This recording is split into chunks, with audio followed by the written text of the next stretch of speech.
Pronto, agora sim, já estamos ao vivo, né? Boa tarde a todos. Meu nome é Gerson Romanilke, a gente está no webinário aqui sobre ativismo judicial. Como esse é um tema que está muito na moda e está envolvendo tensões, né, entre legislativo e judiciário, eu achei por bem fazer um convite aqui a dois amigos que eu tenho, né, que trabalham especificamente nessas áreas, nesses poderes, para poder fazer um debate aqui sobre essa questão do ativismo judicial e da problemática que envolve a sua aplicação aqui no ordenamento jurídico brasileiro. Comigo aqui eu tenho o juiz do TJ do Piauí, Dr. Georges Urbiniano. Ele é juiz do TJ do Piauí, membro do 12º Fonaville, e também já foi consultor legislativo da Assembleia Legislativa da Paraíba. E comigo aqui também eu tenho Dr. Albano Vanderlei Borba, que é consultor legislativo da Assembleia Legislativa do Estado da Paraíba. Doutores, muito obrigado aqui por atenderem o convite, né, a disponibilidade de tempo e estar aqui com a gente discutindo esse tema, que é um tema bastante complicado, né? Eu gostaria já de antemão já dar as boas-vindas e agradecer a participação. E começar um pouco aqui, né, apesar de que eu fui divulgado como mediador, né, nesse webinar, mas eu vou pedir a licença só para fazer uma pequena explanação sobre o ativismo judicial, antes de passar a palavra para os senhores, né? Esse tema, ativismo judicial, é um tema que me despertou interesse, sobretudo no direito constitucional, desde a faculdade de Direito. É um tema antigo, é um tema de origem norte-americana, né? Um tema que foi muito mais bem trabalhado lá nos Estados Unidos do que aqui no Brasil, né? E ele teve a sua origem em um artigo publicado por um jornalista, né? Um jurista chamado Arthur Schlesinger Jr., né? Que ele publicou um artigo chamado The Supreme Court, em 1947, sobre a questão dos julgamentos que estavam sendo feitos na Suprema Corte norte-americana, e ele traçou um perfil de juízes da Suprema Corte entre juízes ativistas, por isso que a gente tem esse nome, né, ativismo judicial, entre juízes ativistas e juízes de self-restraint, ou seja, de autocontenção, né?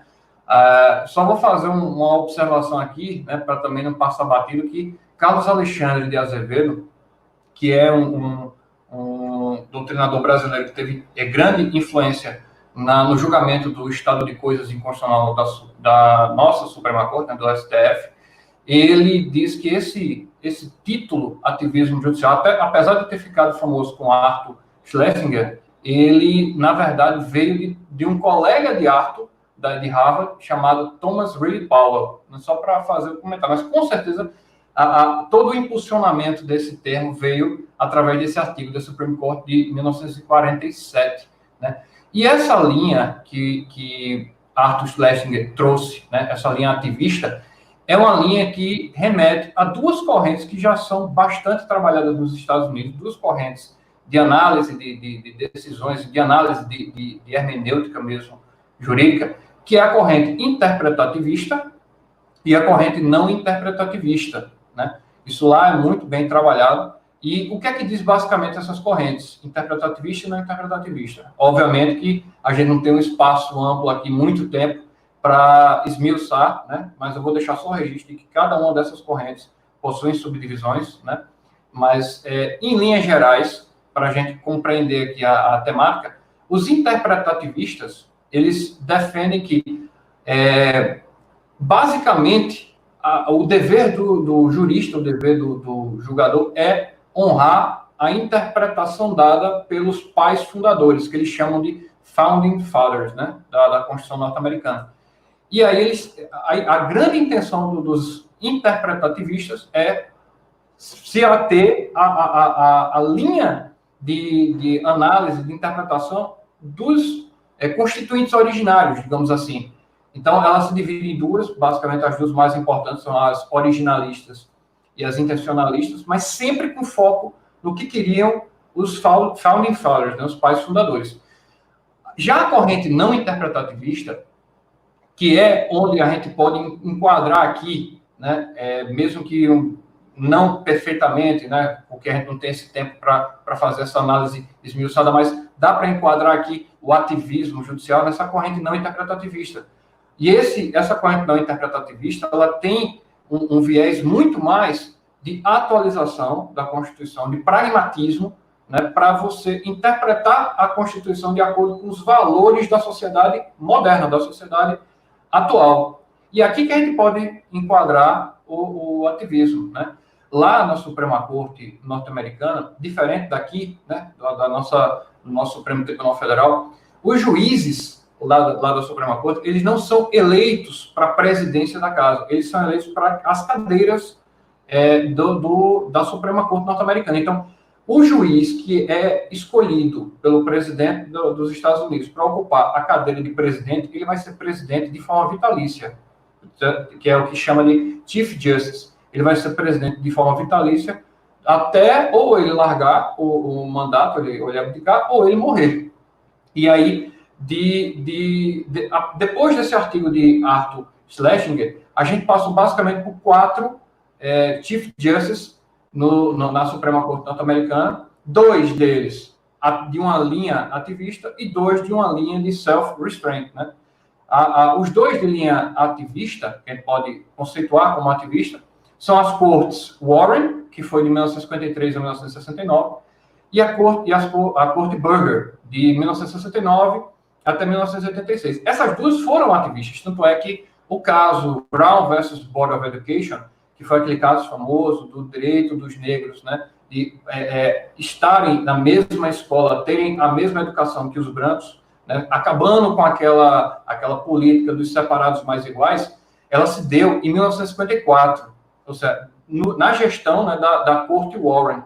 Então, essas duas cortes, Warren e Burger, foram cortes eminentemente ativistas. Já as cortes Rehnquist e Roberts, que veio de 86 a 2005, de 2005 até hoje, são cortes de auto-restrição, né, autocontenção. E aí, o que acontece? Voltando para o ativismo aqui no Brasil. Né? Aqui no Brasil, o ativismo, a gente pode falar que ele se mostra mais evidente aqui quando você analisa 2 aspectos de decisões judiciais. Né? A politização da justiça e a judicialização da política. Então, o que é a judicialização da política? Né?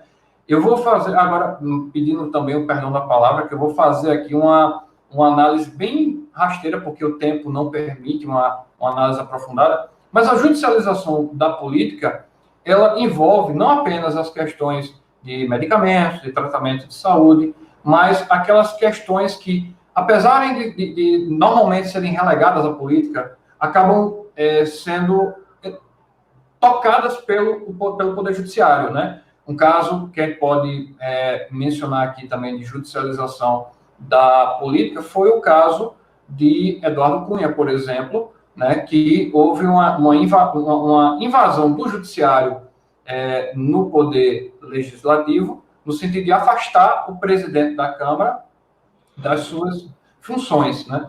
Já na politização da justiça, aí já é um movimento inverso.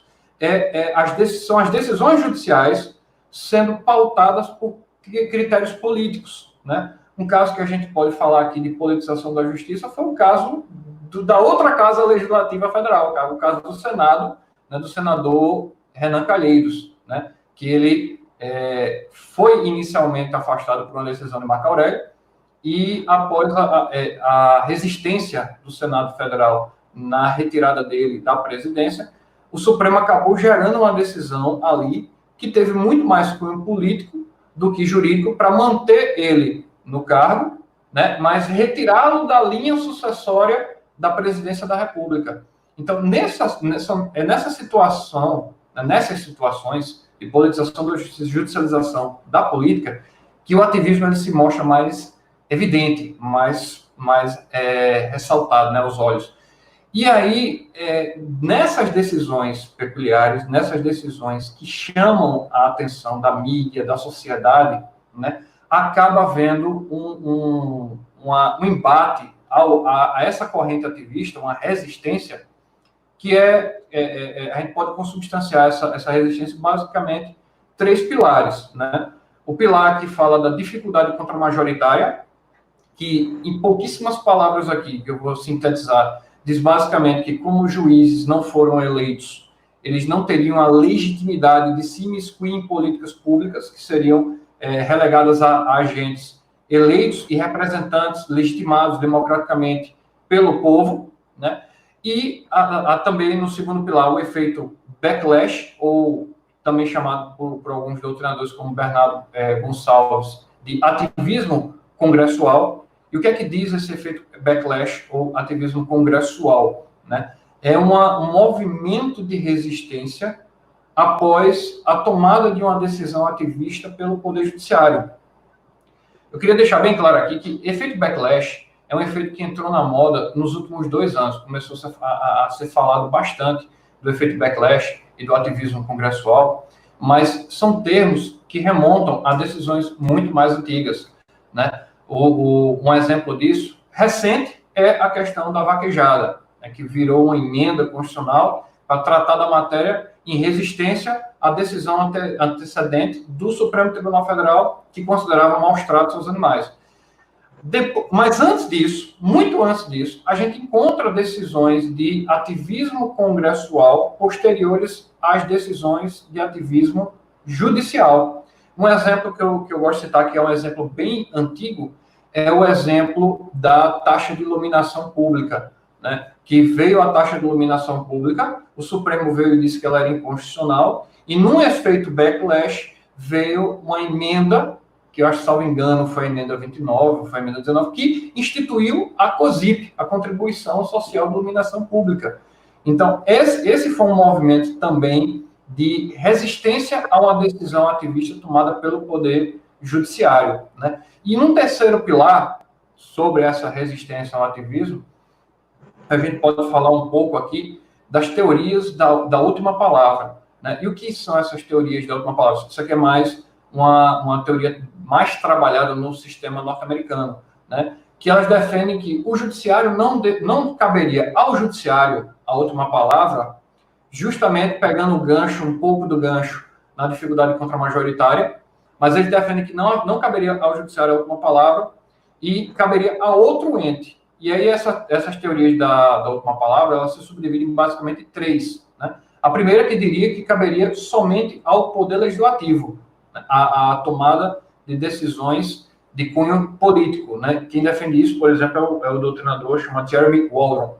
Ele defende essa linha, né? Da última palavra só o Legislativo, né? Quem defende que não seria possível uma supremacia judicial na tomada de decisões políticas e afastando o Poder Judiciário, mas sem relegar a algum órgão específico, é Larry Kramer, que seria uma outra vertente dessas teorias da última palavra, né? E, por fim, fechando aqui a terceira teoria da última palavra, uma que eu reputo das mais relevantes, é a de Mark Tushnet, né? Que é o Mark Tushnet, na minha humilde opinião, ele é um dos mais resistentes hoje ao ativismo judicial no direito norte-americano. Mark Tushnet, ele entende que só o povo pode tomar decisões de cunho político.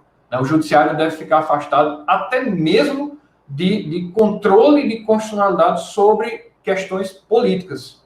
Então, ele tem até um livro importante dele, que é Taking the Constitution Away from the Court, que é basicamente a tradução levando a Constituição para longe das cortes, né? Que ele defende justamente esse tipo de posicionamento, de que não caberia ao Poder Judiciário. E aí, no cenário nacional, aqui, porque no internacional eu já falei, Mark Tushnet, Jeremy Waldron, Cass Sunstein, o próprio Dworkin. Agora, Dworkin é meio perigoso dizer que Dworkin contrário ao ativismo, ou ele é ativista. É um pouco perigoso, porque há doutrinador que diz as duas coisas, né? Tem doutrinador que diz que ele é contrário ao ativismo, e tem doutrinador que diz que ele é favorável. Por exemplo, Zé Adécio, o promotor, acho que ele é do Ministério Público de Minas Gerais, ele defende que o do working é ativista, né? Mas, assim, são posicionamentos doutrinários aí diferentes, né? Mas, no Brasil, o expoente que a gente tem de resistente ao ativismo judicial seria o professor Lênin Streck, né? Lênin Streck, ele é resistente ao ativismo, mas ele defende o ativismo judicial em questões de concretização de direitos fundamentais. Então, ele é um resistente ao ativismo, mas com grano Salles, né, com tempero. E aí eu vou agora, depois dessa explanação dada sobre a origem, de onde surgiu, quais as correntes que sustentam, né, o ativismo e como foi a questão histórica e as correntes de resistência a ele, eu vou passar a palavra para o consultor legislativo, doutor Albano Vanderlei Borba, para ele dar um pouco a visão, né, do lado legislativo da coisa, né? Do lado de quem está elaborando as leis, como é que vê essa matéria aí do ativismo judicial dentro de uma casa legislativa. Doutor Albano, a palavra está com o senhor. Boa tarde, doutor Jefferson. Boa tarde, doutor Georges. Gostaria de agradecer a honra do convite, agradecer também o espaço pela Escola Superior do Ministério Público de Pernambuco, agradecer a todos que estão nos acompanhando e dizer que é uma honra muito grande debater esta importante temática. Dando continuidade ao que o Dr. Jefferson já explanou com bastante propriedade, eu vou abordar um pouco a questão da parte legislativa, fazendo também uma referência, uma breve referência, brevíssima, aliás, acerca das teorias da moderação judicial, como você bem mencionou, doutor Jefferson.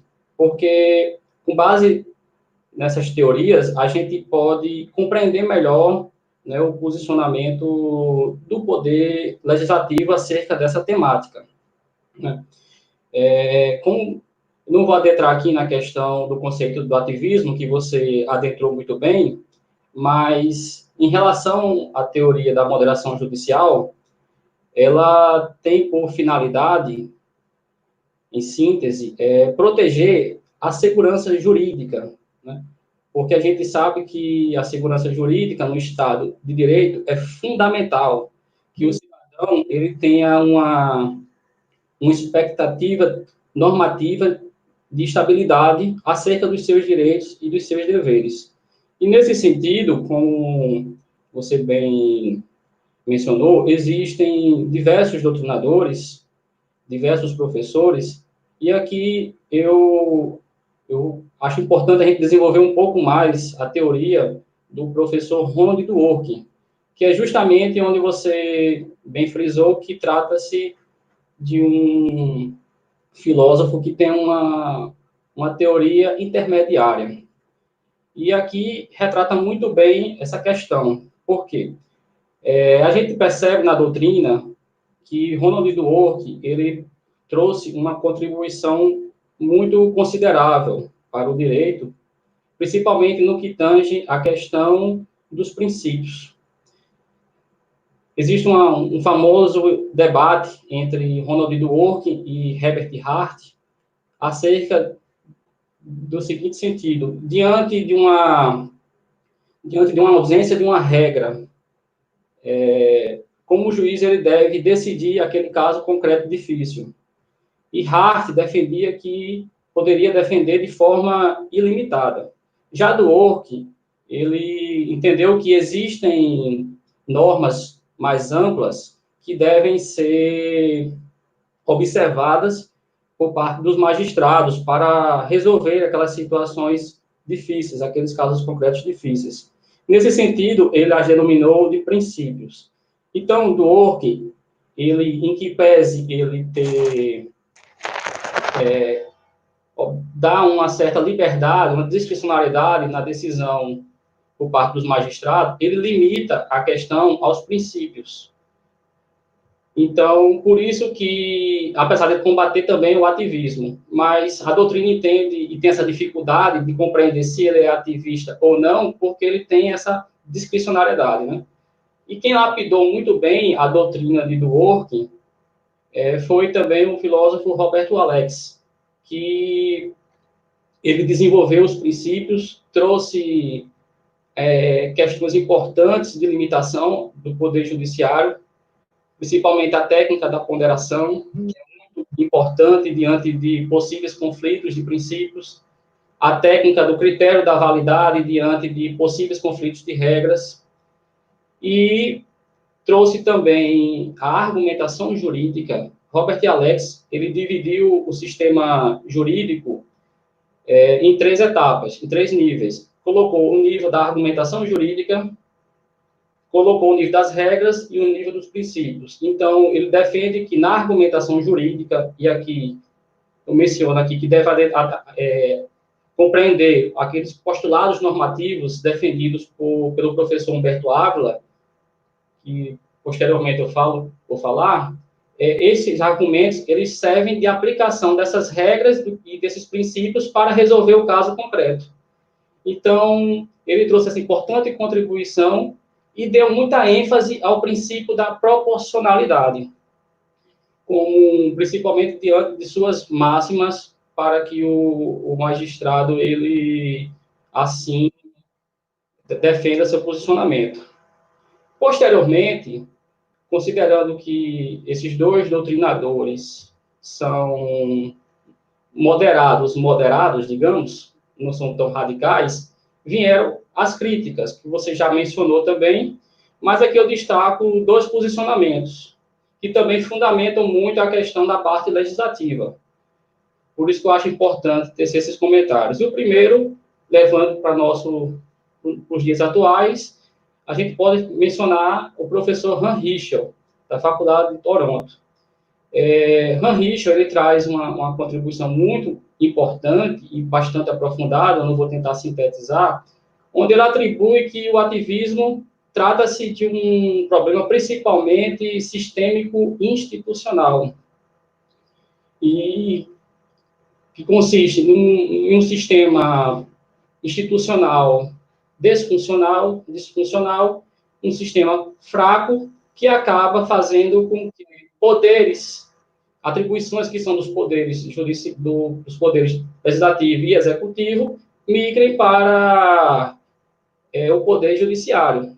E aqui é até importante a gente lembrar um pouco do que a doutrina até chama, nos dias atuais do Brasil, da supremocracia, né? Justamente devido a essa questão da concentração de poderes, né? do poder judiciário. Então, ele nos denota essa concentração de poderes, né? E ele avalia também o porquê disso está acontecendo, qual a razão. E aí ele menciona, primeiro, além do próprio posicionamento por parte de alguns magistrados em não querer respeitar ou não observar a questão do princípio da separação dos poderes, e também a questão da própria evidência, né, de se buscar sempre estar em evidência, ele atribui como causa principal e defende a questão do custo legislativo. Então, ele compreende que, como o Poder Judiciário não tem a soberania popular e pode decidir contra a majoritária, sem ter maiores problemáticas, então, essa questão pode ficar concentrada no Poder Judiciário. E isso é como se fosse um grande alinhamento, uma grande convergência das próprias elites, nesse sentido, porque desta forma consegue se manter em evidência.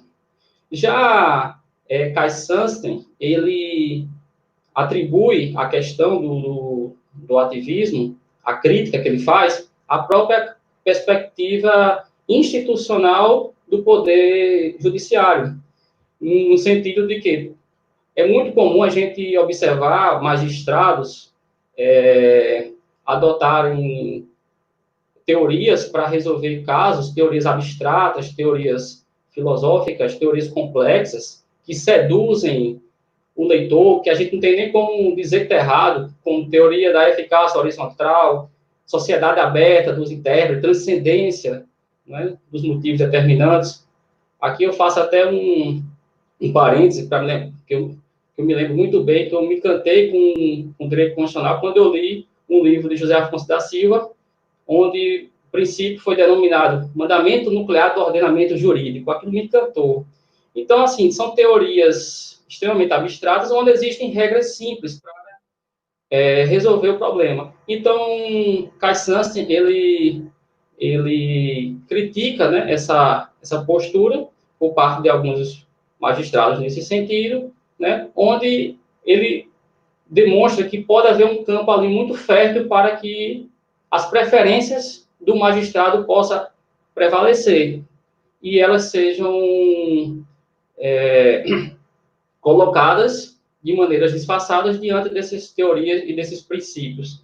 Inclusive, aqui a gente pode trazer para a nossa realidade a grande crítica que existe também da doutrina, né, em relação à utilização de princípios, de pseudos-princípios, na verdade, para fundamentar decisões judiciais. Isso Pedro Lenza, ele trabalha muito bem na sua temática, denominada até de panpsicologismo, né, onde, na verdade, são decisões que afetam o Estado Democrático de Direito, afeta a segurança jurídica e inconcebível no ponto de vista do Estado Democrático de Direito.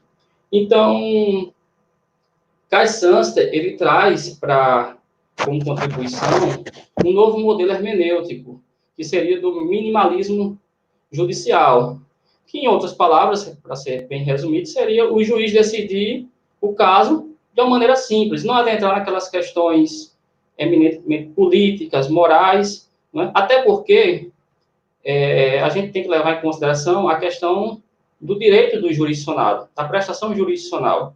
E a partir do momento que gasta-se muito tempo em prolatar decisões complexas, existem milhares de jurisdicionados precisando da assistência judicial. A gente sabe, e o doutor George sabe muito bem da quantidade de processos paralisados, né, que precisam ser resolvidos, das dificuldades, das estruturas das comarcas. Então, tudo isso tem que ser levado em consideração, até porque o número de assessores para contribuir é muito pequeno diante da demanda. Então, a Sunstein traz essa contribuição.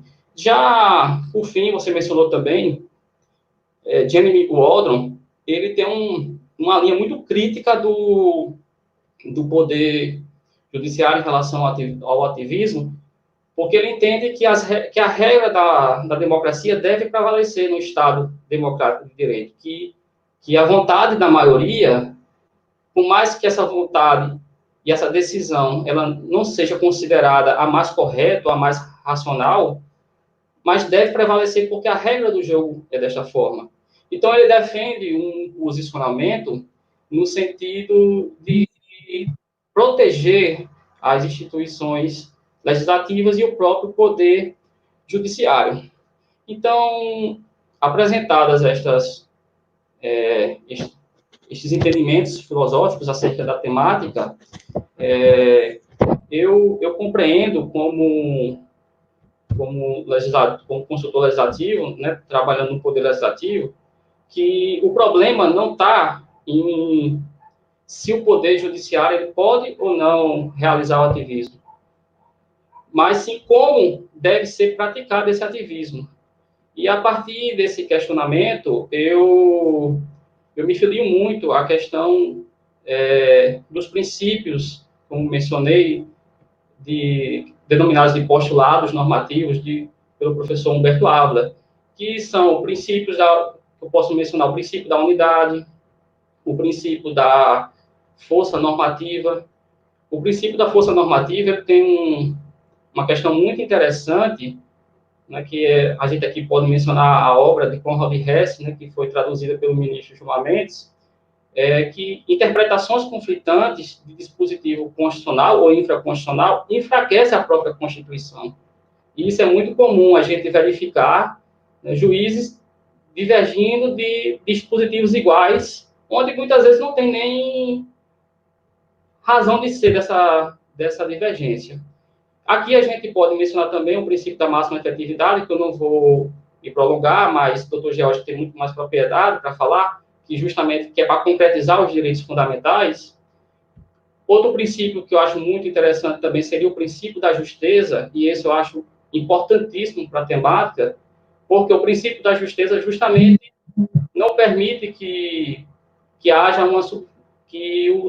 as normas estabelecidas pelo poder constituinte, as normas de competência, de prerrogativas, elas sejam desobedecidas por parte de outros poderes. Então, cada um tem que atuar dentro do seu limite. Então, a partir do momento que o ativismo ele é praticado de forma ilegítima, se assim for considerar, esse princípio ele também está sendo afetado. Aqui eu menciono também o princípio da harmonização, né? Tentar sempre preservar os princípios. E eu destaco dois que eu acho mais importantes, que no caso também trata-se de uma técnica de decisão, que seria o princípio da interpretação conforme e o princípio da proporcionalidade. Em relação ao princípio da interpretação conforme, que a gente presencia muito, eu apenas faço uma breve reflexão naquelas decisões manipuladoras, que seriam aquelas decisões que podem ser ou aditivas ou substitutivas, segundo a doutrina que o professor Pedro Lenza traz na sua obra. E o problema da interpretação conforme manipuladora consiste não naquelas aditivas, ou seja, às vezes uma norma é considerada inconstitucional porque ela não tutelou um determinado direito. Então, o juiz ele tem que realmente proteger aquele direito que foi esquecido. Mas o problema reside principalmente naquelas normas onde há um entendimento que aquele dispositivo legal é inconstitucional e, para concretizá-lo, o Poder Judiciário justamente vai e diz exatamente o contrário. Então, ele vai de encontro com o posicionamento do legislador. Então, tem que ter muito cuidado nesse tipo de interpretação, principalmente de questões de cunho eminentemente políticos. Não me refiro nem muito a questões de direito fundamentais.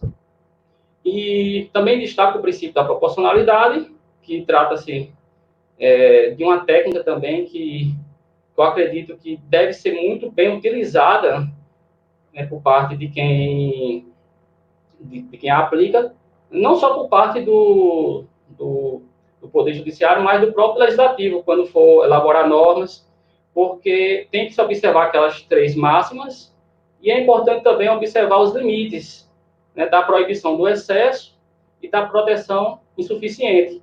Porque dentro da proibição do excesso e da proibição da insuficiência, o Poder Legislativo ele tem a soberania popular para elaborar e editar norma nesse espaço. E é recomendado ao Poder Judiciário que ele não adentre na questão da proibição do excesso próximo, e sim fique próximo à questão da proteção insuficiente dessa proibição. Por quê? Porque aqui está o núcleo dos direitos fundamentais e realmente se faz necessário ter esse ataque, né? Então, diante do que falei, eu acredito que o ativismo ele é importante, mas desde que respeite estes princípios, respeite também os métodos, que eu não vou adentrar, mas também a gente sabe que a doutrina também orienta, os precedentes, que é fundamental, porque prega a segurança jurídica, ela defende a questão da segurança jurídica, e nesse sentido, né? Outro ponto que eu acho importante para finalizar aqui, passar para o Dr. Georges, é trazer algumas reflexões acerca de alguns ativismos, ou não, a depender do ponto de vista, que vem sendo praticado, né? Não vou adentrar no mérito, mas fica como reflexão. A questão da mutação constitucional, né? Será que diante de conflitos entre a realidade e a Constituição, deve-se prevalecer uma mutação constitucional, a mudança da Constituição para um processo informal, onde a regra prevê a questão da emenda constitucional como um caminho mais adequado, a questão de decisões em relação das células-troncos, e por aí vai. Então, nesse sentido, mais moderado que eu consigo analisar e que eu, assim, adoto como postura de que o ativismo deve ser praticado, obedecendo todos esses regramentos que eu acabei de mencionar.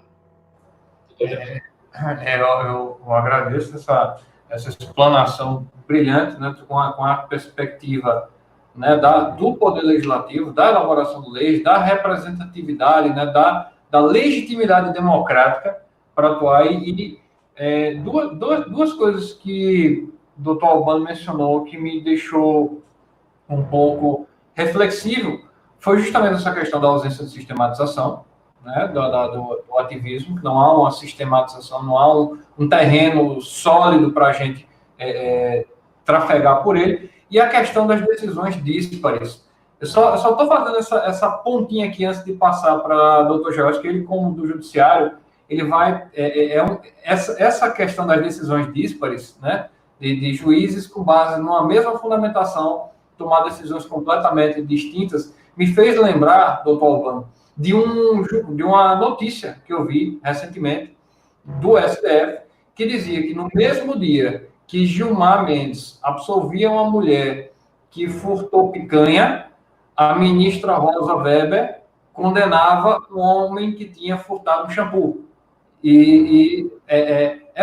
Isso mostra bem, né, exemplifica bem essa sua pontuação.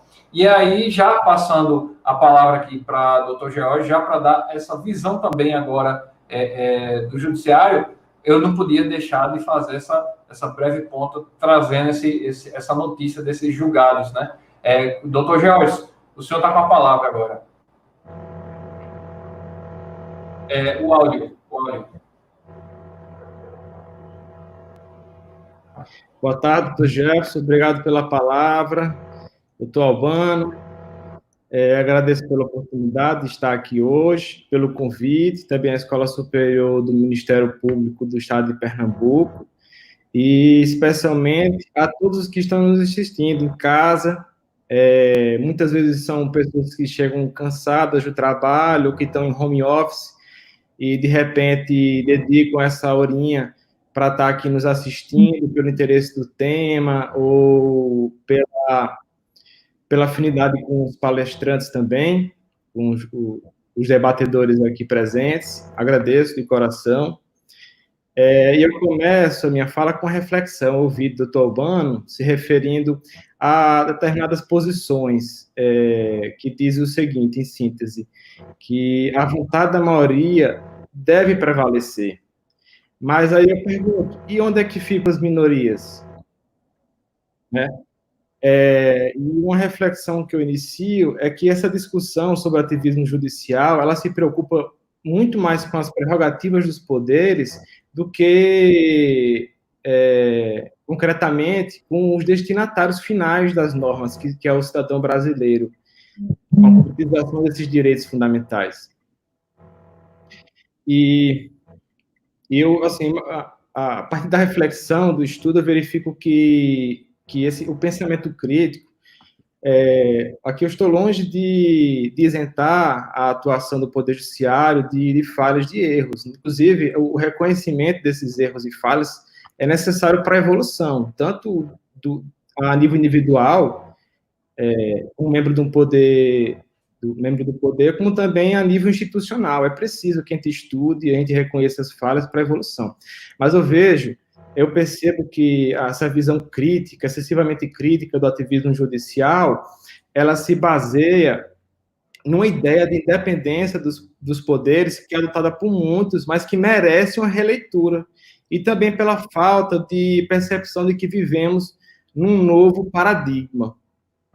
Em primeiro lugar, a Constituição Federal, embora reconheça a existência dos 3 poderes independentes, essa independência ela não é absoluta, até porque vivemos numa república, e um consectário da república é que todos tenham responsabilidade, a começar dos poderes públicos. E para que haja uma responsabilidade, é necessário que haja um controle por outro órgão ou instituição. Ou seja, existe no Brasil o que se chama de sistema de freios e contrapesos, para que a atuação dos 3 poderes seja harmônica. O que existe é uma relativa interdependência. Isso para quê? Para que se evite o abuso do poder que ocorre quando ele é absoluto. Assim, não há uma atuação hermética. O poder legislativo, o poder executivo, o poder judiciário não são herméticos.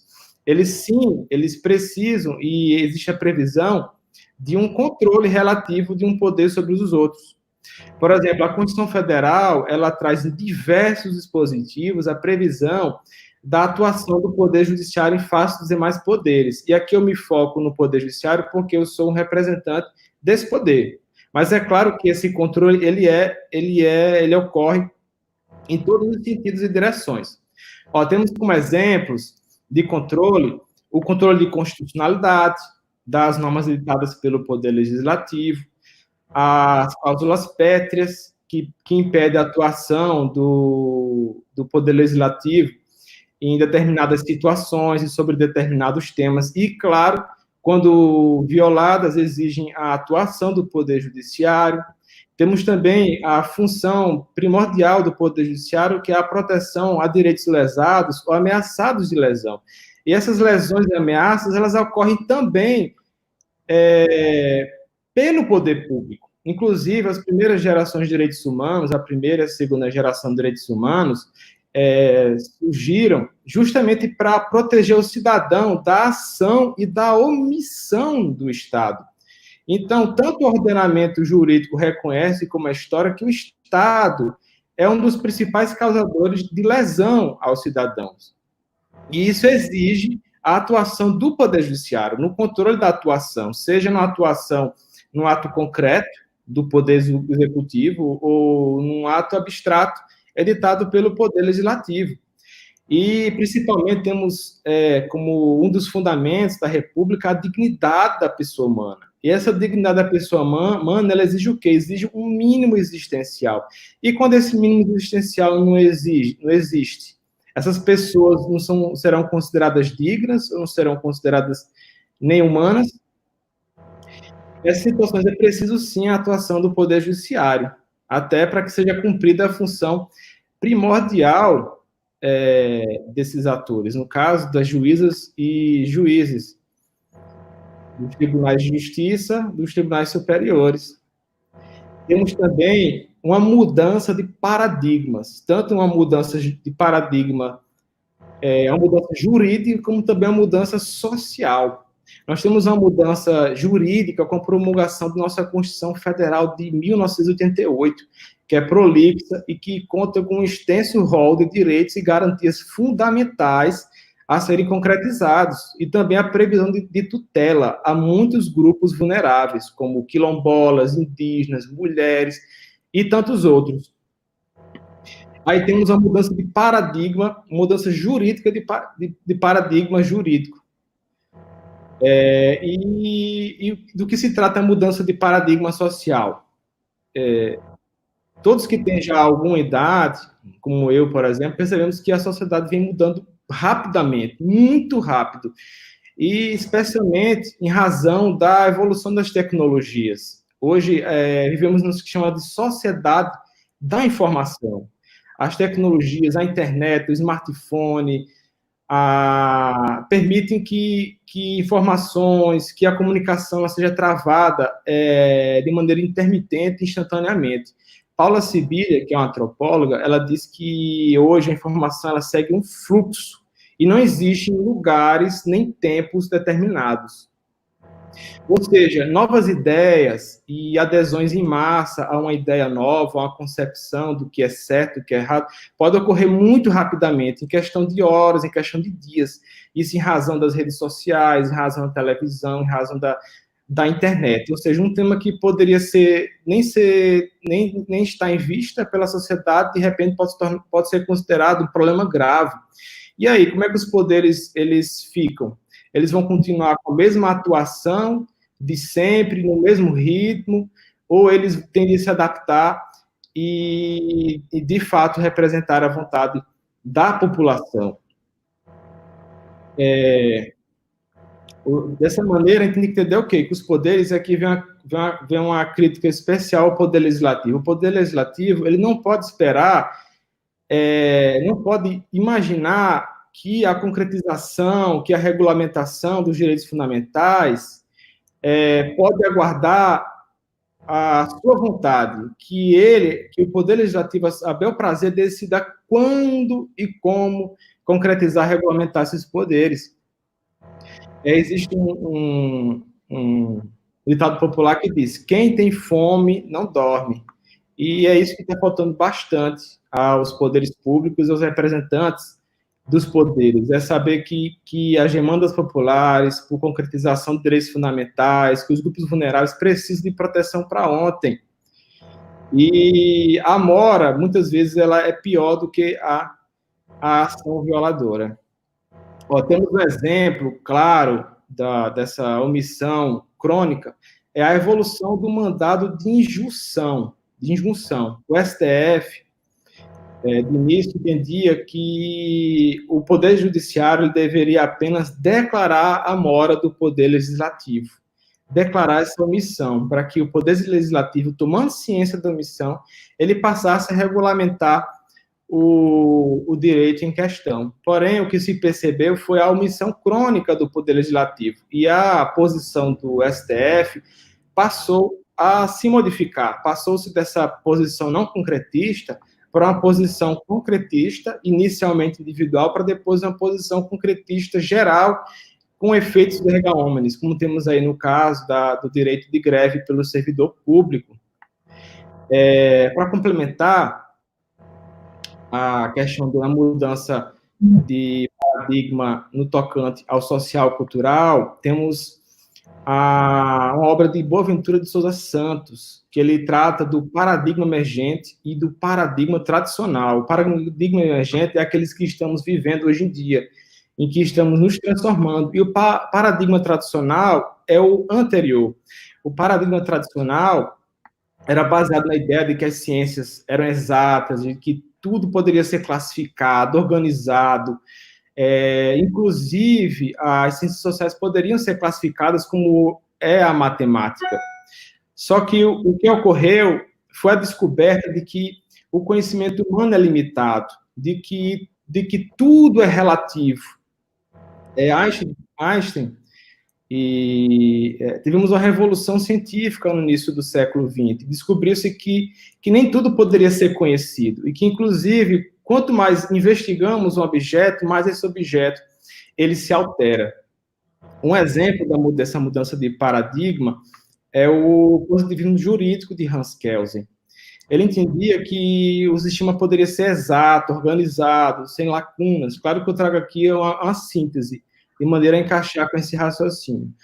De maneira que não haveria margem de interpretação para o julgador. Porém, o que se percebeu é que normas desumanas estavam possibilitando a prática de atrocidades pelos nazistas, que alegavam justamente a ausência de tipicidade pelo amparo da norma e pela exigência de seu cumprimento. O relativo fim do positivismo também se deve a essa mudança de paradigma. Aí temos no direito o quê? O surgimento dos princípios, das cláusulas abertas, das constituições prevendo um rol extenso de direitos fundamentais, tratados internacionais prevendo direitos humanos, justamente por conta dessa mudança de paradigma.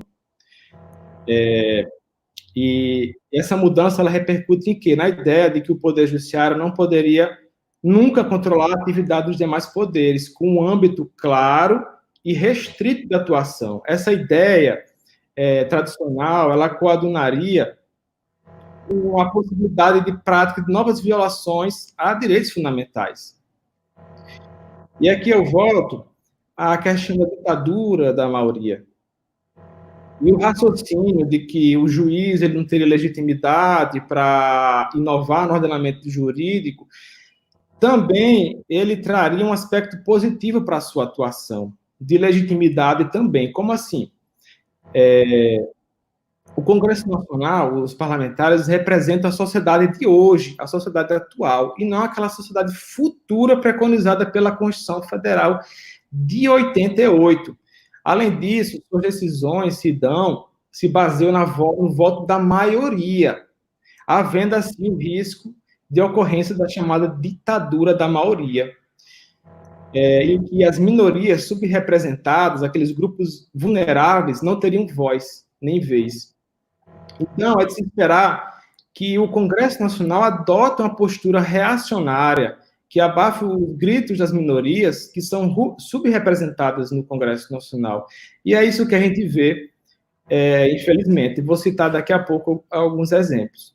Já o juiz, não, a juíza, o juiz, ele está mais diretamente preocupado com a Constituição Federal de 88, com a concretização dos direitos fundamentais e com a proteção dos grupos vulneráveis. Desse modo, a ação ou omissão dos demais poderes, inclusive do Poder Legislativo, demanda a atuação do Poder Judiciário. Um exemplo aqui de omissão do Poder Legislativo contra uma parcela vulnerável da sociedade foi a edição tardia da Lei Maria da Penha. E já em 88, com a promulgação da Constituição Federal, a Carta Magna previa a criação de mecanismos de coibição da violência no âmbito das relações domésticas. Por outro lado, em 1996, foi ratificado pelo Brasil a Convenção de Belém do Pará, que previa vários mecanismos de combate à violência contra a mulher, inclusive a edição de leis de proteção à mulher, de mudanças culturais nas instituições, mas somente em 2006 foi editada a Lei Maria da Penha, e isso depois do Brasil ser condenado perante a Corte Interamericana de Direitos Humanos. Foi o caso que deu, inclusive, o nome à lei, foi o caso de Maria da Penha, depois de sofrer 3 tentativas de feminicídio, e não haver nenhuma resposta do Estado, nenhuma proteção do Estado, o Brasil foi condenado pela omissão. Somente depois disso é que o Poder Legislativo editou essa norma. Isso por quê? Porque as mulheres são subrepresentadas no Congresso Nacional. Em 2006, quantos parlamentares eram mulheres e quantos eram homens? Quantos detentores de interesses econômicos que tinham influência no Congresso Nacional eram homens e quantos eram mulheres? Temos um exemplo claro de uma parcela vulnerável, e diga-se de passagem que quantitativamente não são minorias, são maioria, sendo desprestigiado pelo Poder Legislativo, infelizmente, em razão justamente da prioridade que se dá à maioria.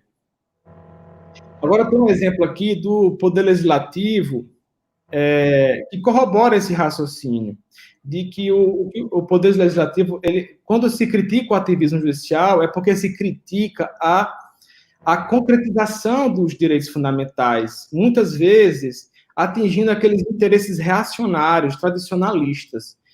Um exemplo é o fato de os chefes do Poder Executivo, tanto o presidente da República como os governadores, onde existe previsão nas constituições estaduais, editarem medidas provisórias, muitas medidas provisórias, e não haver uma crítica quanto à relevância e quanto à urgência desses atos. Por exemplo, no ano passado, isso não refere a um ano específico, isso é rotineiro. No ano passado, por exemplo, foram editadas 48 medidas provisórias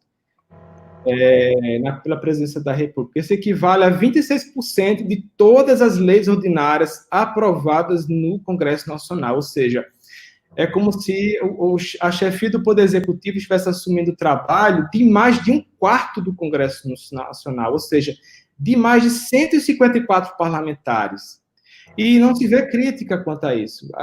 E esse dado vem corroborar o raciocínio de que o que incomoda não é a atuação do Poder Judiciário, mas sim em prol de que o Poder Judiciário está atuando, que é justamente a concretização dos direitos fundamentais e a proteção de grupos vulneráveis. Assim, eu chego a algumas conclusões. A primeira é que, ao se romperem tradições, surgem reações, que é o que vemos hoje em dia. Vivemos um novo paradigma, esse novo paradigma exige mudança, exige uma nova consciência dos integrantes dos poderes e das instituições. O controle relativo entre os poderes é necessário para evitar abusos, tanto por omissão quanto por omissão. E, claro, ninguém é indene a dúvidas. A sistematização do ativismo é necessária a reflexão, é necessário o reconhecimento de erros, que existem exageros, abusos. Isso eu não posso negar, até porque negar é chancelar o equívoco. E a gente não pode adotar essa postura. Como todo fenômeno novo, é necessário o seu estudo. E temos que entender que o exercício do poder ele não existe por si mesmo, mas sim para cumprir as suas finalidades. Temos que nos preocupar com as atribuições de cada poder, mas, sobretudo, com as falhas, para que cada ator evolua em sua atuação com a consequente concretização dos direitos fundamentais e a proteção dos grupos vulneráveis, cumprindo, assim, sua finalidade, que é de tornar a nossa sociedade mais livre, justa e solidária. E aqui vão meus comentários, a minha pequena reflexão e estudo sobre o assunto. Eu passo a palavra para o ilustre mediador, Dr. Jefferson Romanilk. Obrigado, doutor Jorge. Enquanto eu estava falando aí, eu estava só fazendo anotações, e mais anotações aqui para debater um pouco, né? Agora que a gente já fechou esse ciclo, né? Cada um expondo um pouco, vamos fazer um debate agora entre os três aqui, né? Eu queria só fazer umas breves considerações sobre o que o senhor falou, porque, assim, eu particularmente, eu sou favorável a um ativismo, mas a um ativismo racional, um ativismo sistematizado, um ativismo cauteloso, né? E eu não estou falando aqui do ativismo quando você diz, não, foi conferido ao cidadão o direito a um tratamento de saúde, a uma cirurgia, a um medicamento. Não, isso para mim, aqui eu sigo a linha de Lenny Streck, né, que diz, isso aqui não é bem ativismo judicial, isso aqui é a concretização dos direitos plasmados na Constituição. O judiciário, quando confere medicamentos, quando confere tratamentos ou direitos à educação, matrícula em escola, creche, ele não está sendo ativista no sentido técnico mesmo da palavra, ele está apenas concretizando algo que já está na Constituição. Então, o ativismo que eu me refiro aqui é um ativismo que vai um pouco além disso, mas vai um pouco além tomando uma medida de mais contenção, né, cautelosa. Ele vai além, mas vai além de forma cautelosa, sempre plasmado na Constituição, sempre focado em respeitar a Constituição. O problema que eu vejo, e eu digo aqui, repito, né, o que eu disse logo depois da explanação de Dr. Albano, é que não há uma sistematização, né? E essa resistência minha não é querendo ser reacionário, Dr. Jorge. Eu falo, não, geralmente o pessoal que é contrário ao ativismo judiciário é mais reacionário de uma linha mais tradicional. Não, eu sou favorável de um impulsionamento, mas um impulsionamento sempre focado na Constituição, né? E essa ausência de sistematização me deixa um pouco preocupado, porque a gente não tem uma sistematização nem posta, nem costumeira, né? A gente não sabe se dizer, beleza, o que é ativismo, né? Alguns vão dizer que ativismo é apenas uma decisão que vá um pouco além e concretiza um direito fundamental, como eu acabei de falar aqui, de direito à saúde, à educação, né? E para mim, ativismo é ir além disso. É pegar um pouco dessa linha que o doutor Albano falou de mutação constitucional, né? E um pouco além. E a gente não tem isso, não tem uma sistematização nem posta, nem costumeira de como aplicar uma linha ativista no Poder Judiciário ou mesmo no Poder Legislativo. A gente não tem essa essa linha ativista. Nos Estados Unidos, aí eu vou fazer o gancho, porque eu entendo que não tem como falar de ativismo judicial sem fazer o gancho do berço dele, que é nos Estados Unidos. Né? Nos Estados Unidos, a gente tem uma realidade completamente diferente da realidade brasileira. Nos Estados Unidos, nós temos, para começo de história, uma Constituição sintética. E a própria natureza da Constituição sintética já joga uma carga de responsabilidade no Poder Judiciário muito grande. Né? Ela já entrega ao Poder Judiciário um painel com várias lacunas que ele precisa comatar, ele que precisa pintar esse cenário. Né? E aqui no Brasil, não, aqui a gente já tem uma Constituição analítica, uma Constituição que mais de 200 artigos que trata de tudo que é matéria, inclusive de nome de colégio, a gente tem na nossa Constituição. Então, a gente já tem, através só desse parâmetro constitucional, a gente já tem um terreno bem menos fértil no Brasil do que nos Estados Unidos para o ativismo judicial. Né? Além disso, aí entra a questão da ausência de uma sistematização posta ou costumeira. Né? Nos Estados Unidos, a gente tem uma tradição de mais de 200 anos de Constituição norte-americana. Né? Eles realmente têm uma raiz cultural, constitucional, democrática, muito mais sólida e fincada do que a gente. A gente está engateando ainda, está com 30 e quase vai para 32 anos, né, de Constituição, não é isso? Então, assim, é algo que falta ainda aqui no Brasil, esse tipo de situação. Mas não é porque a gente tem uma Constituição analítica e a gente tem apenas 30 e poucos anos de Constituição que está justificado e que os Estados Unidos é impecável na questão ativista. Não, não é. Né? Recentemente teve um caso que demorou muito para vir uma decisão ativista, né? Que foi o caso de Lawrence versus Texas. Que era que dizia o caso? Tinha uma lei no Texas que previa o crime de sodomia para quem fosse homossexual e tivesse relações consensuais no interior da sua própria casa. Certo? E essa lei, ela ficou em vigor até 2003. Então, assim, existem problemas não só na aplicação, né, do ativismo judicial, mas na sua não aplicação.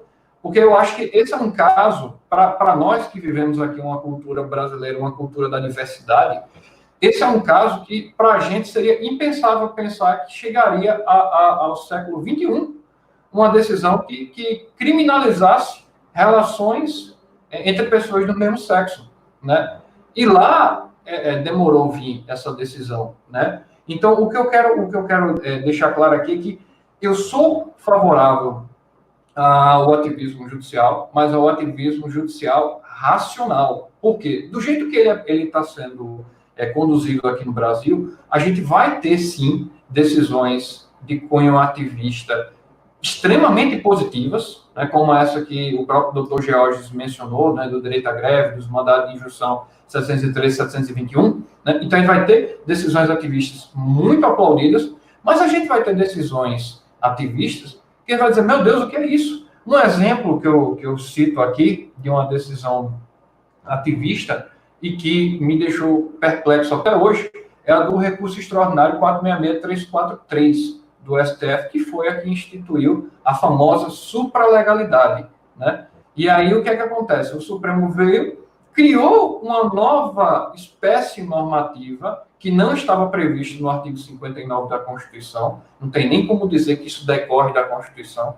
não tem como, porque não existia essa previsão, colocou os tratados internacionais de direitos humanos não aprovados com quórum de emenda constitucional num patamar acima da lei, mas abaixo da Constituição, e que com essa decisão acabou tornando uma norma constitucional originária, que era a norma que previa a prisão civil do depositário infiel, tornou uma norma constitucional originária desprovida de qualquer eficácia.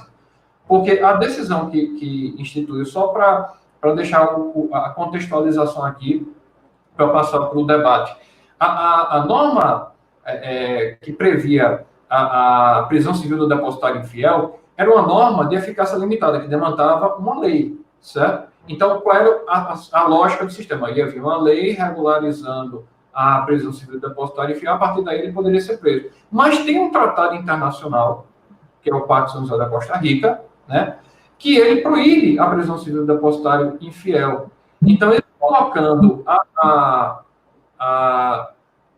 essa espécie normativa num novo patamar intermediário, ao mesmo tempo que eles bloqueariam a aplicação da lei, de uma eventual lei que tratasse da prisão depositária infiel, eles também, o Supremo Tribunal Federal, e aí está o cunho político da decisão dessa decisão ativista, ele, o Supremo, evitaria também de trazer para si um alargamento exagerado do bloco de constitucionalidade.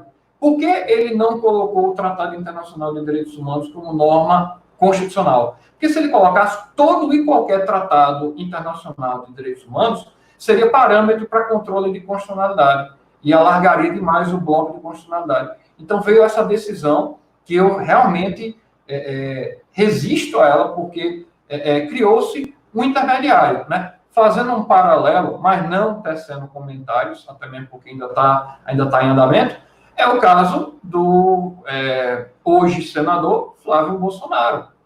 Ele era vinculado à Alerj e tinha o foro no TJ. Hoje ele é senador. E aí criou-se uma teoria de que, apesar de ser senador e ter foro no STF, como o crime foi anterior, ele não teria foro também na primeira instância, ficaria no meio termo no Tribunal de Justiça. Quer dizer, o que me preocupa no ativismo judicial é essa falta de sistematização e o perigo da casuística, porque a tomada de decisões que envolvem essa análise mais ativista são decisões casuísticas, né? E aí eu caio naquela questão que o doutor Albano também falou, né? De decisões díspares, e o caso de Gilmar Mendes e Rosa Weber. Um absolve, o outro condena, né? Um na insignificância, o outro na questão de não aplicar insignificância. Enfim, né? E aí, com isso, eu abro aqui para os demais debatedores tecerem seus comentários, né, sobre isso. Quem gosta de falar primeiro? Doutor Albano começa? Pode ser? Pode ser. Pronto. Dando continuidade, né, ao seu raciocínio, eu compreendo perfeitamente o posicionamento com bastante propriedade do doutor George. Realmente, o ativismo, se assim a gente pode considerar, em relação à concretização dos direitos fundamentais, é importantíssimo. E é necessário, é um dever, inclusive, do Poder Judiciário. Né? Inclusive, como o doutor Jorge bem falou, o princípio da dignidade da pessoa humana é o núcleo. Então, a própria razão de ser dos direitos fundamentais é justamente buscar concretizar o princípio da dignidade da pessoa humana. E eu fico muito feliz em escutar as explorações do Dr. George, porque realmente é necessário. Mas eu, partindo agora de outra perspectiva, como o Dr. Gerson bem frisou, o problema eu não vejo nessas questões de direitos fundamentais, e sim nas questões de cunho eminentemente político, morais, muitas vezes prerrogativas de outros poderes. Então, me preocupa bastante esse tipo de decisões, que inclusive gera tensões entre os poderes.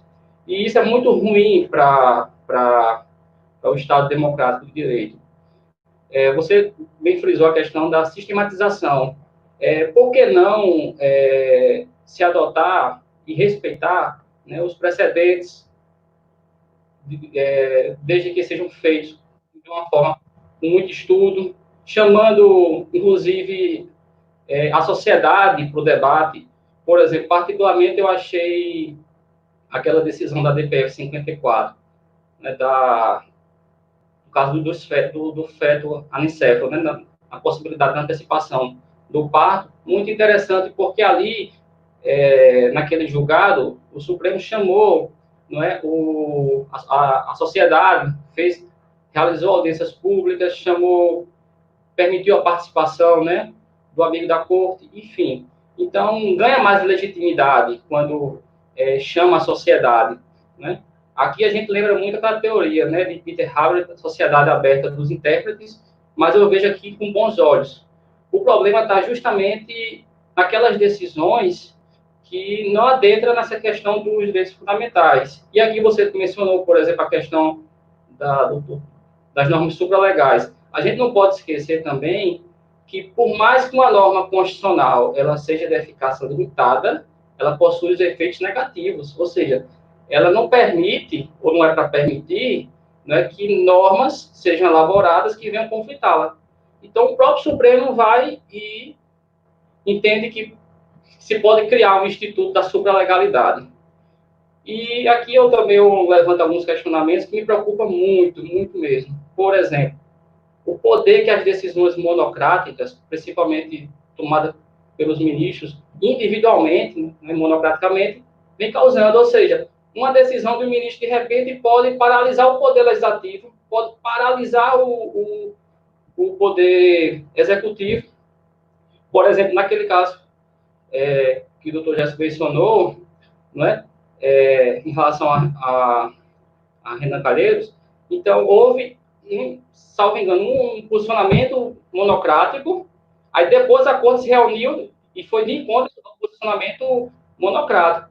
Então, assim, cada vez mais o posicionamento, as decisões monocráticas têm tanta força que isso aí tem que ser revisto, tem que ter muito cuidado. Inclusive, isso é uma preocupação do ministro Marco Aurélio, né, para que questões delicadas, sensíveis, a corte decida, né, para não botar uma responsabilidade, né, ao ministro. E outra coisa que me preocupa também, outra questão, a questão da modulação dos efeitos, né? Tem que ter muito cuidado. A gente sabe que é possível e é necessário fazer a modulação de efeito em algumas decisões, mas existe uma discricionariedade muito perigosa, né? E muitas vezes sequer os advogados podem até debater nessa questão da modulação dos efeitos de uma decisão.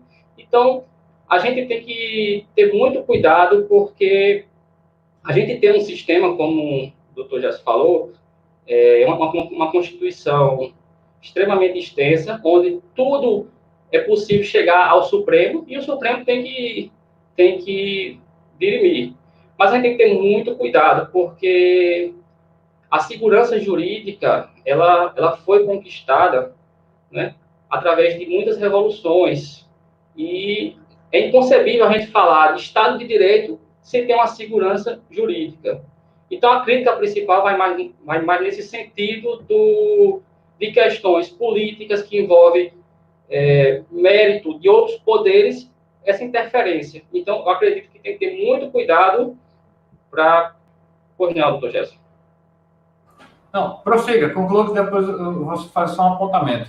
Certo. Não, tem que ter muito cuidado para que não gere, né, conflitos, tensões, que vai prejudicar, né, a própria democracia, que ainda é muito nova, como o doutor bem frisou aqui. Só para... O senhor falou aí da paralisação do Poder Legislativo. E eu me lembrei de um caso que eu peguei aqui no estado de Pernambuco, né? Que houve um pedido de suplementação de crédito orçamentário, né? Questão de crédito suplementar. Houve um pedido de suplementação e a Câmara de Vereadores negou. E aí a prefeitura entrou com um mandado de segurança, alegando que tinha direito livre e certo a ter o crédito efetivamente aprovado pela Câmara. E eu me lembro que o juiz decidiu, à época, que a Câmara era obrigada a aprovar o crédito, o pedido de abertura de crédito suplementar formulado pela prefeitura. Então, é esse tipo de situação que me põe de orelha em pé. Eu fico preocupado mesmo com esse tipo de situação, né?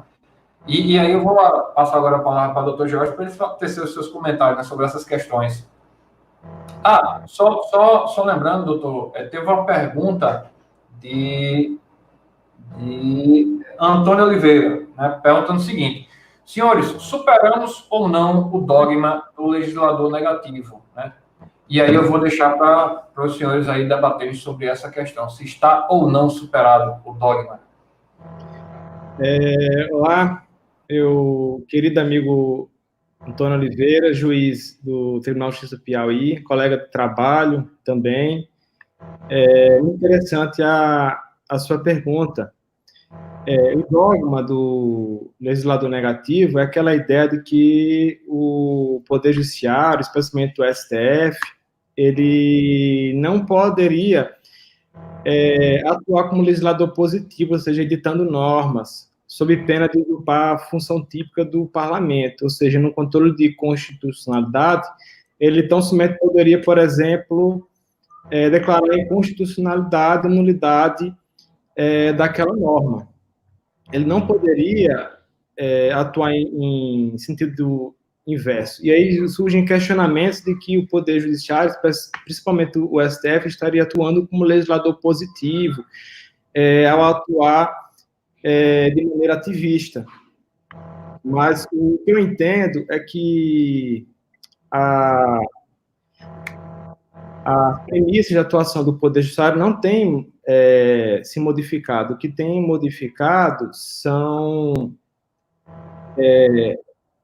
modificado é a natureza de sua atuação ante as modificações de nosso ordenamento jurídico, principalmente a Constituição Federal, e da sociedade.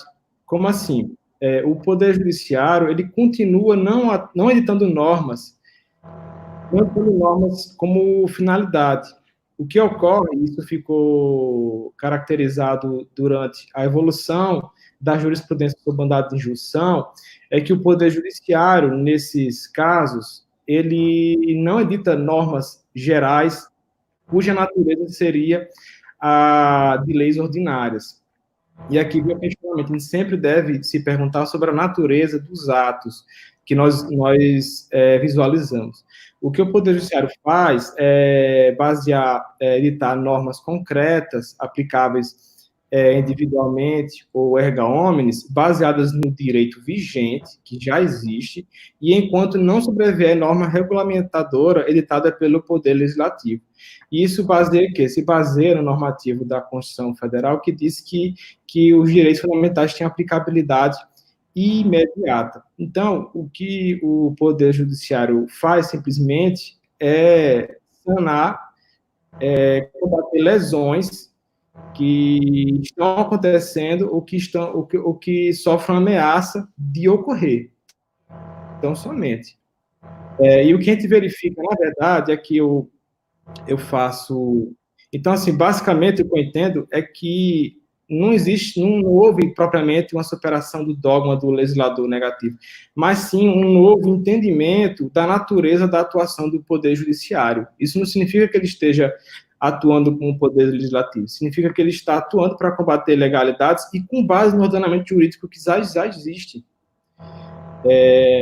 Aí temos também a previsão das vinculantes e dos precedentes obrigatórios, e também de outros atos que têm efeito erga omnes. Mas esses efeitos e também a edição de súmulas vinculantes estão baseadas também em atos normativos editados pelo Poder Legislativo. Não se trata aí de um ato de criação espontânea do Poder Legislativo, do Poder Judiciário, não, mas sim da atuação do Poder Judiciário baseado em atos editados pelo Poder Legislativo, que é a instituição que tem essa função primária. E aqui aproveitando para fazer um arremate ao colega Jefferson Romanil que mencionou, sobre o ativismo do Poder Judiciário. Eu não recordo aqui dos exemplos que o doutor Jefferson mencionou, mas o que eu anotei aqui, sim, foi a questão da superlegalidade. Lembrei agora. A sorte foi as anotações, viu, Jefferson? Eu segui a sua dica. Você mencionou que estava anotando tudo, eu comecei também aqui a escrever. Funcionou, já ia esquecendo, eu lembrei agora. A questão da supralegalidade. Olha, esse tema poderia ser facilmente resolvido se o Poder Legislativo atuasse. Esse tema já era objeto de debate da doutrina, da jurisprudência, sobre a natureza desses tratados internacionais sobre direitos humanos, que não tivessem aprovação em quórum especial, quais empresas integrariam um bloco de constitucionalidade ou seriam mera lei, teriam natureza de lei ordinária? O Poder Legislativo não poderia ter atuado e pode atuar, por exemplo, editando uma emenda constitucional, atribuindo, por exemplo, força de norma constitucional, de maneira a concretizar mais os direitos fundamentais e humanos? Não poderia fazer. Aí temos um exemplo do Poder Legislativo atuando novamente para suprimir uma omissão crônica do Poder Legislativo. O Poder Legislativo sempre teve a oportunidade e ainda tem a oportunidade de declarar a natureza dessas normas. Ainda está em tempo.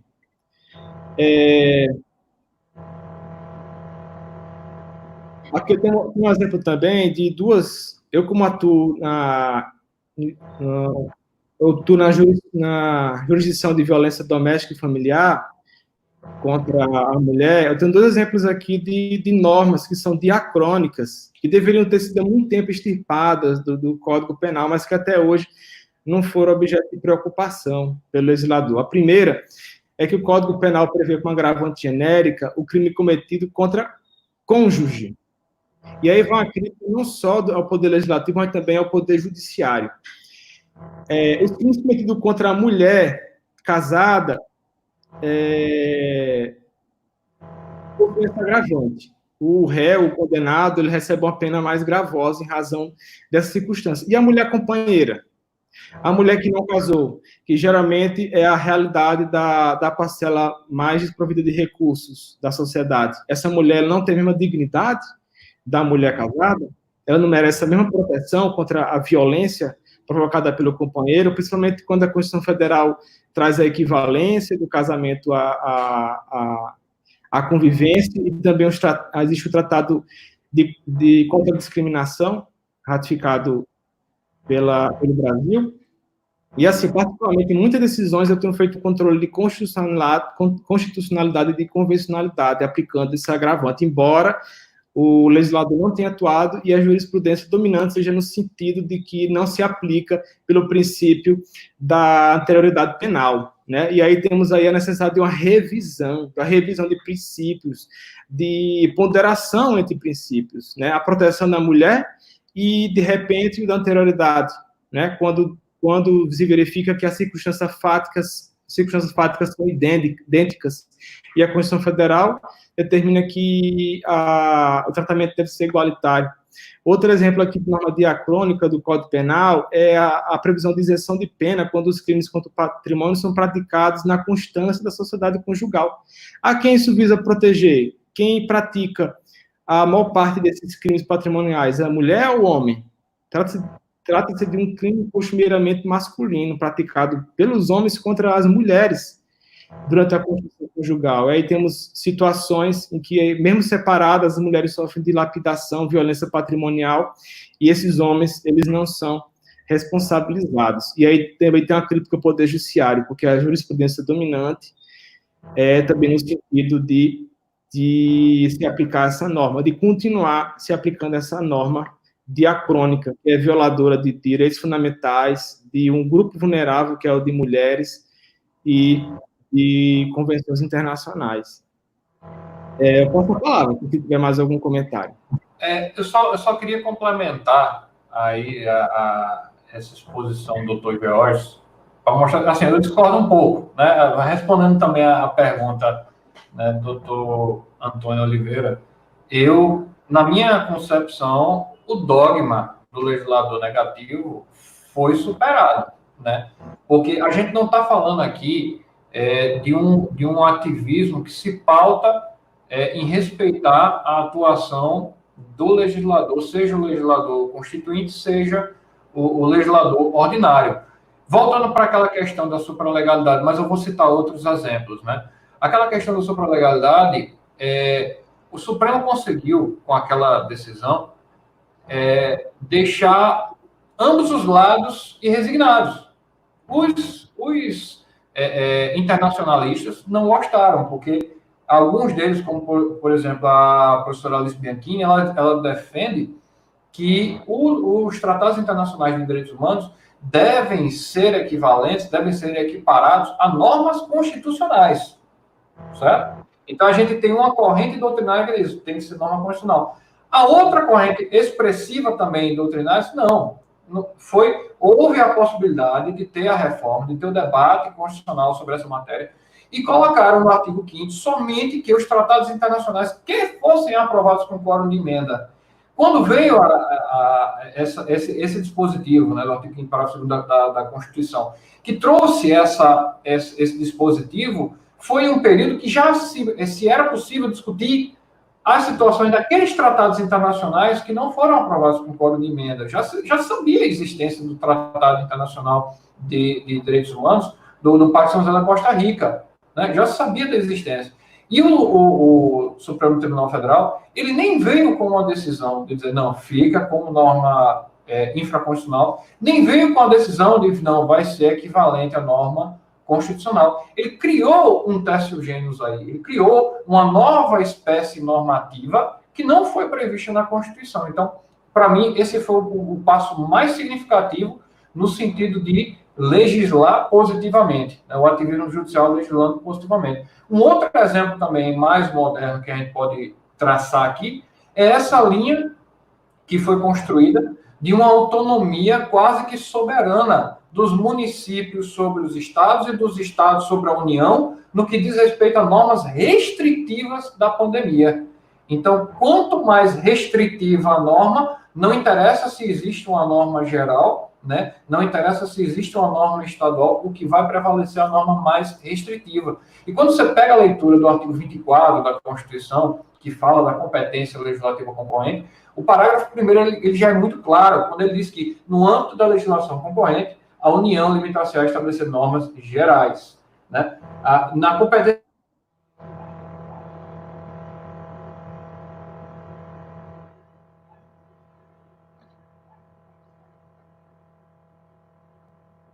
Eu verifico que houve um probleminha na transmissão do colega Gerson Romanilk. Você gostaria de fazer algum comentário, doutor Albano? Eu queria endossar, né, essa preocupação, doutor Georges, assim, em relação aos tratados internacionais, essa questão da norma da supralegalidade, né, justamente com base nas argumentações, né, de doutor Jefferson. Mas eu entendo perfeitamente, né, a sua posição e principalmente em defesa dos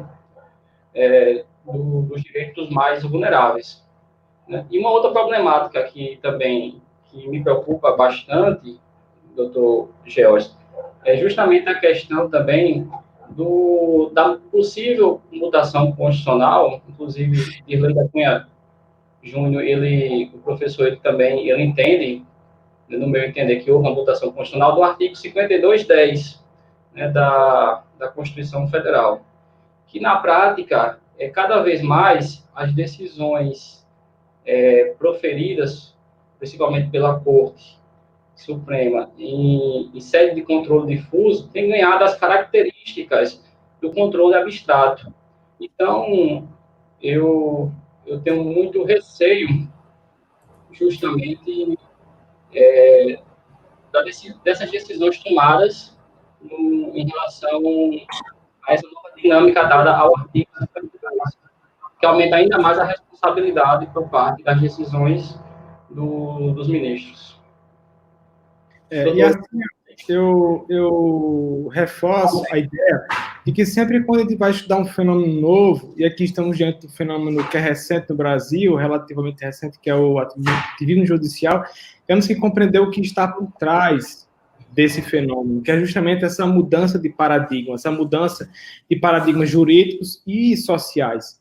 Inclusive, o CNJ, a Escola Nacional de Formação e Aperfeiçoamento da magistratura, e também as escolas judiciais, um dos representantes é o colega Dr. Antônio Oliveira, na Escola do Piauí, de que temos que nos atentar, sairmos de nossos escritórios, sairmos dos fóruns, de nosso estudo baseado unicamente, tão somente, em doutrina jurídica e compreendermos a sociedade, o que está acontecendo com essa sociedade.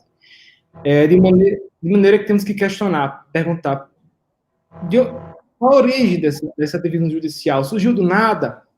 Existe algum movimento social que insufla a sua ocorrência, que eu não estou defendendo nem negando os equívocos, né, na sua ocorrência. Mas temos que compreender isso, porque senão nós vamos atuar como julgadores, operadores de direito, uma sala escura. Nós não sabemos onde estamos, não sabemos com que estamos lidando, estamos apenas discutindo em abstrato, discutindo teorias.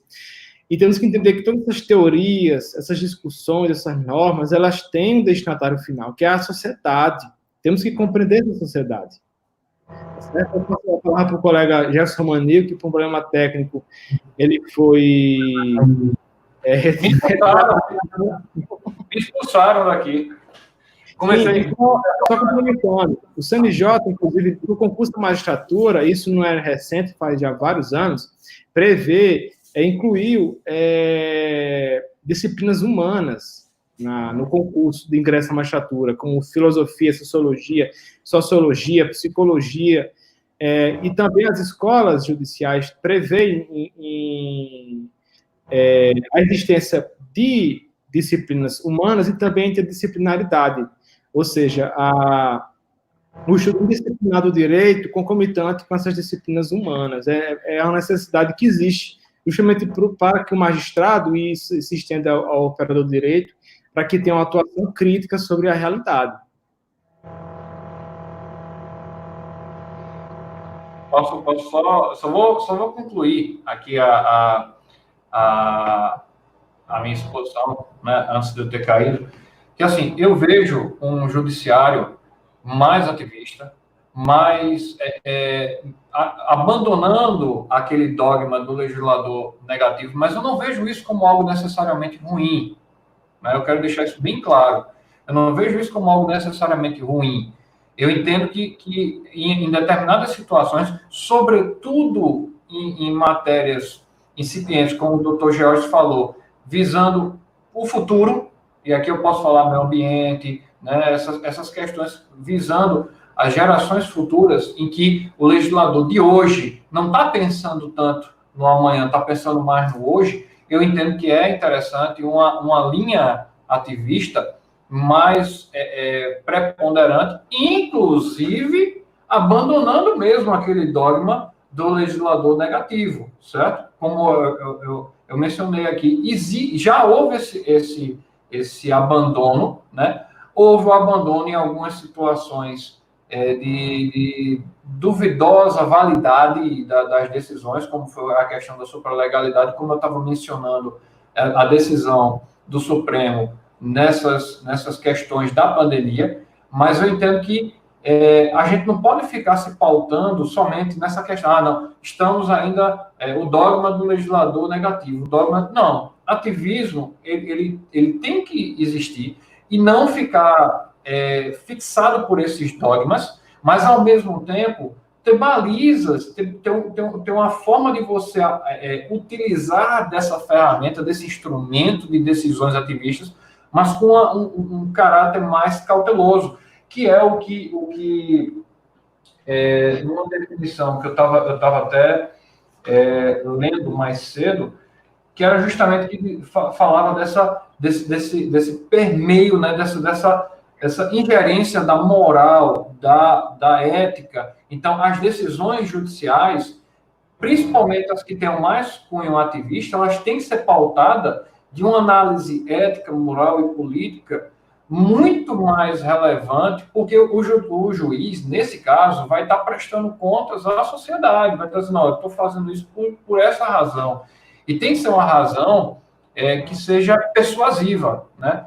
Então, eu me filio a essa corrente ativista, mas com essas ressalvas, né? E para finalizar aqui, eu queria trazer um trecho de Dworkin para justamente fazer o debate aqui com vocês, né? soltar essa questão de Dworkin e ver o que é que vocês respondem, né, a esse entendimento. Porque Dworkin entende que o ativismo, e aí eu vou abrir aspas, né, é uma forma virulenta de pragmatismo jurídico, no qual o juiz ignora o texto da Constituição e os precedentes para impor sua forma de pensar, né?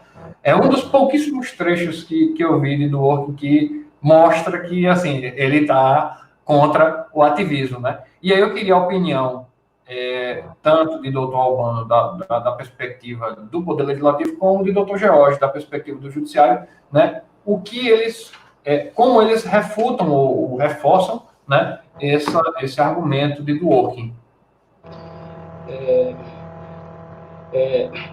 Dworkin, eu acredito, né, que quando ele proferiu esse posicionamento, ele tem a concepção de que o ativismo ele foge um pouco dessa esfera, pelo menos no meu sentido, do que nós estamos conversando. Talvez ele entenda que a teoria principiológica que ele prega não seja propriamente um ativismo, né? E sim é um conjunto de regras e normas que existem que deve ser aplicado. Então, eu acredito que ele deve ter exposto essa opinião no sentido que o ativismo para ele seria uma espécie de protagonismo excessivo por parte do Poder Judiciário, adentrando em esferas que não lhe competem. Então, eu acredito que o sentido, né, da palavra ativismo para Dworkin deve ser nessa seara que eu acabei de explanar, né, porque na doutrina dele, ele prega, inclusive, ele é um dos grandes nomes em relação à discricionariedade do Poder Judiciário, sobretudo do juiz, em decidir com base em princípios, que foi desenvolvido por Robert Alex. Então, como a crítica foi muito fechada, né, o sistema foi muito fechado, então, a concepção de ativismo dele, eu acredito que seja um pouco diferente do que a gente discutiu aqui. Seria realmente uma intromissão, onde ele repudiou. Doutor Georges?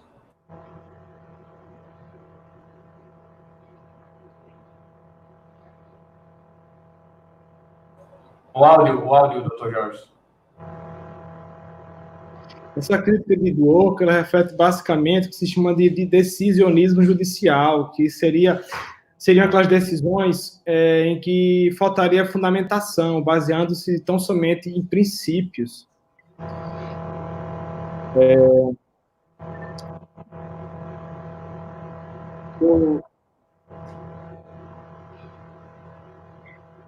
Baseado somente em princípios. Estava pesquisando aqui a alteração que houve na lei de introdução às normas de direito brasileiro.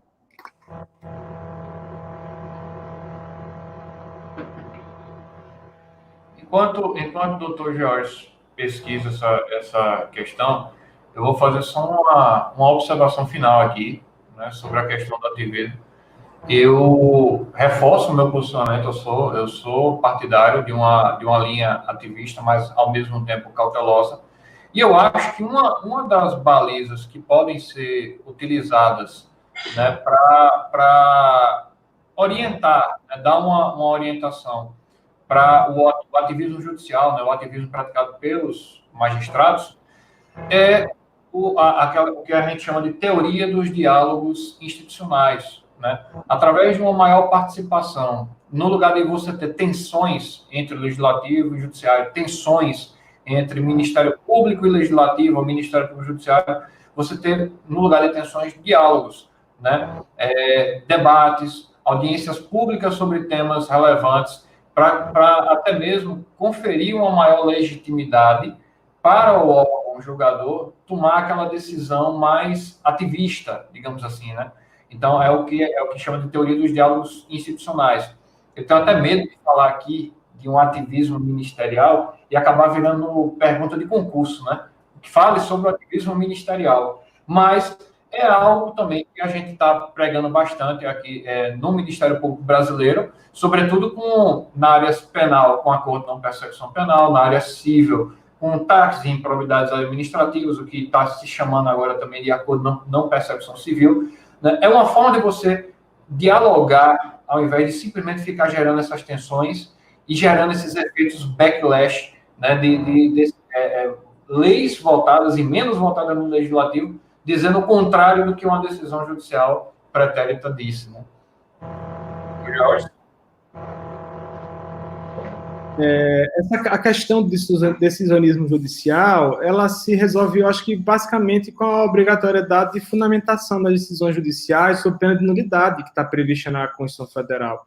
Assim, o que eu imagino, às vezes, muitos autores, como Dworkin e outros, cada um se baseia pela experiência que teve. A gente só fala do que conhece.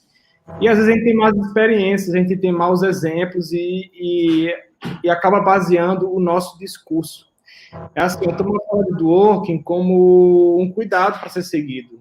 Eu falo mim enquanto julgador, também como uma instituição. Mas, embora eu considere o ativismo judicial, em síntese, um movimento benéfico, todas as críticas têm de ser consideradas, até para o nosso aperfeiçoamento. Existe um provérbio que diz que o remédio que cura é o remédio amargo. Tem que levar em consideração.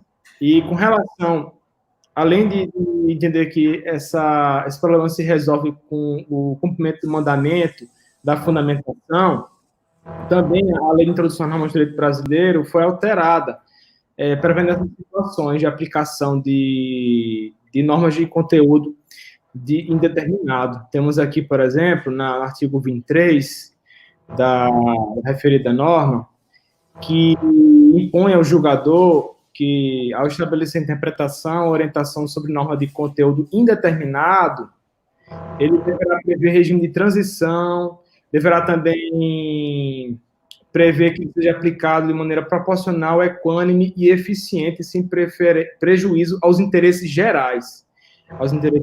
Temos aqui uma atuação já inicial do legislador no sentido de balizar o ativismo judicial, né?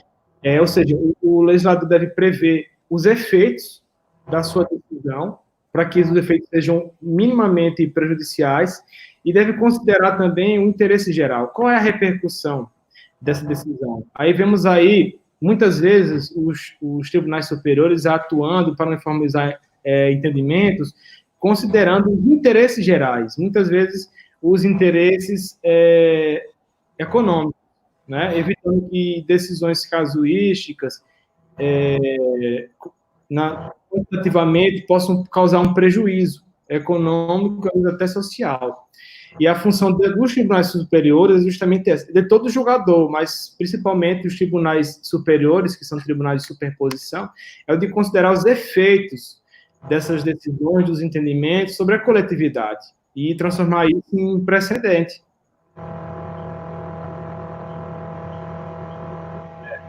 Concordo, doutor Jorge, com o que o doutor Jorge falou, concordo totalmente. E, doutor Orlando, o senhor gostaria de fazer as considerações finais? Já estamos caminhando aqui para 1h40, né? Um pouco mais de 1h40 de explanação.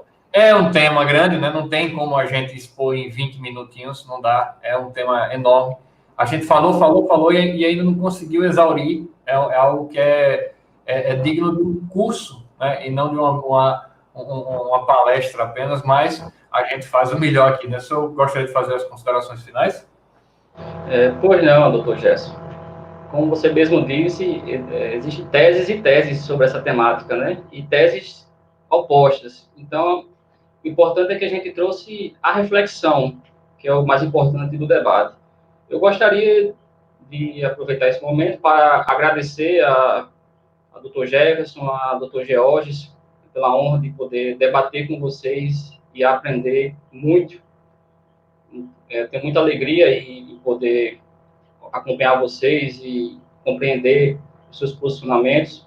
Gostaria de agradecer também à Escola Superior, do Ministério Público, Pernambuco, também pelo espaço, pela transmissão, a todos que estamos acompanhando, e deixar a seguinte reflexão, né?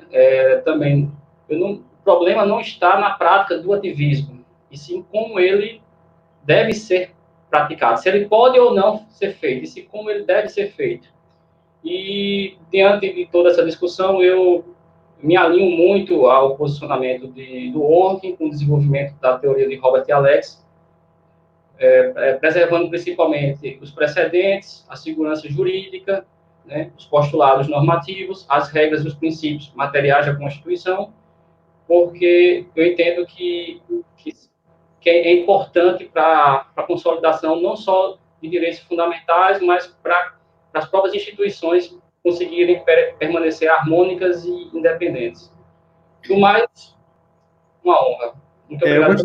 Eu gostaria de indicar uma leitura para quem quiser se aprofundar no tema. É um livro da autoria do Dr. Antônio Oliveira, colega do Tribunal de Justiça do Piauí. O livro é Jurisdição Constitucional, Diálogos Institucionais como Terceira Via entre o Ativismo e a Autocontenção Judicial, pela editora Juruá.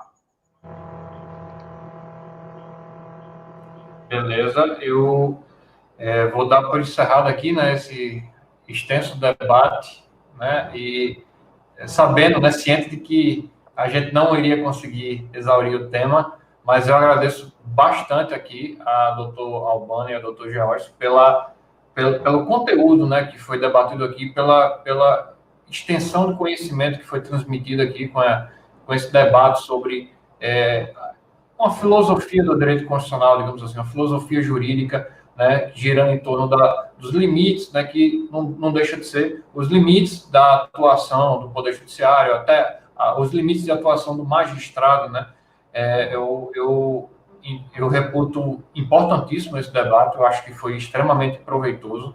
Gostaria de agradecer mais uma vez a disponibilidade, né, dos dois, né, debatedores aqui em plena sexta-feira, está disponibilizando aí quase 2 horas do seu tempo para debater um tema que está na moda, que é tão relevante, né, para o nosso ordenamento jurídico. E eu gostaria de encerrar esse debate agradecendo mais uma vez a presença dos dois e já deixando em aberto aí uma porta aí para uma possível continuidade, né, desses debates aí no futuro. Mais uma vez, obrigado a ambos os debatedores, né, e nos vemos no próximo encontro. Obrigado.